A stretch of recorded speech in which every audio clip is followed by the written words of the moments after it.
Planning a trip to Bangkok soon? Pero hindi mo alam kung ano ang dapat i-book ahead of time?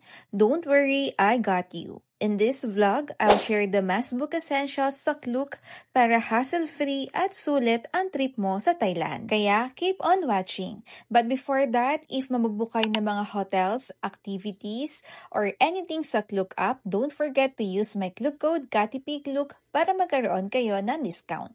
Okay, let's move now sa mga must-book essentials sa Klook. First essential, ang Thailand SIM card. Super important to kasi connectivity is life. Lalo na kung gusto mong mag-Google Maps, Grab, or Bolt o mag-upload agad ng mga pictures mo sa social media. We book our physical SIM card through Klook kasi mas convenient siya for us. Hindi rin kami nagsisi na Thailand SIM card yung binook namin kasi during our trip in Thailand, nagkaroon kami ng emergency. And they needed a Thailand number para kontakin kami nung nasa Thailand kami. Kaya buti na lang may naibigay kami. And that's one of the advantage using a Thailand SIM card. So if you want to book this sa Klook app, search nyo lang ang True 5G Thailand Tourist SIM card for Thailand Pickup. And don't forget to use my Klook code KATIPIKLOOK para magkaroon kayo ng discount.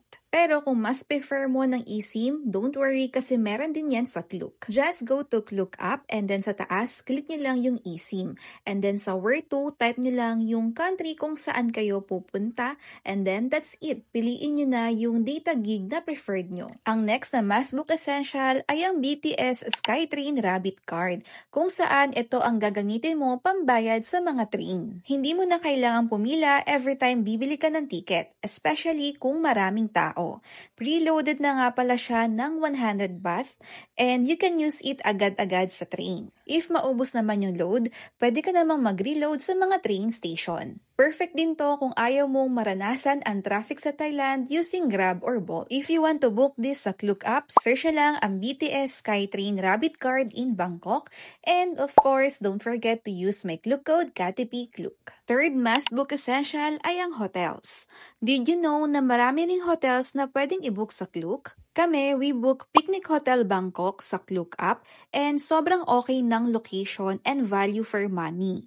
Pero stay tuned kasi gagawan pa namin ng separate vlog for a full hotel room tour. If you want to book the same hotel, search na lang ang Picnic Hotel Bangkok and don't forget to use my Klook code KATIPIKLOOK. Now, for the fun part, the must-visit attractions and tours. Isa sa mga favorites namin is the Opulence Chao Phraya Dinner Cruise. Buffet dinner, plus live entertainment, plus Bangkok night skyline, check.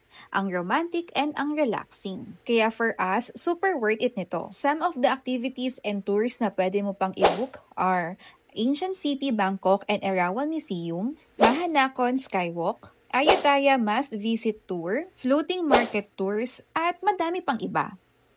Last but not the least, ang travel insurance. Kung may natutunan kami sa aming recent trip sa Thailand, yun ay ang huwag kalimutang mag-avail ng travel insurance. Sobrang dali lang ito mag-avail sa Klook. Click nyo lang yung all, and then sa pinakababa, sa more to explore na section, ay merong insurance dyan. Click nyo lang yan, and then mapupunta lang kayo sa page kung saan i-fill out mo lang yung traveling from and travel dates. And that's it. Pwede na kayong pumili ng different plans ng travel insurance. So, there you go. Lahat ng to pwede mong i-book sa Klook bago pa man lumipad papuntang Bangkok. Super convenient at may discount ka pa basta gamitin mo lang ang Klook code ko na KATIPIKLOOK. Again, don't forget to like, share, and follow me for more travel tips and vlogs. Ayun lang, see you on my next one. Kapungka! Babush!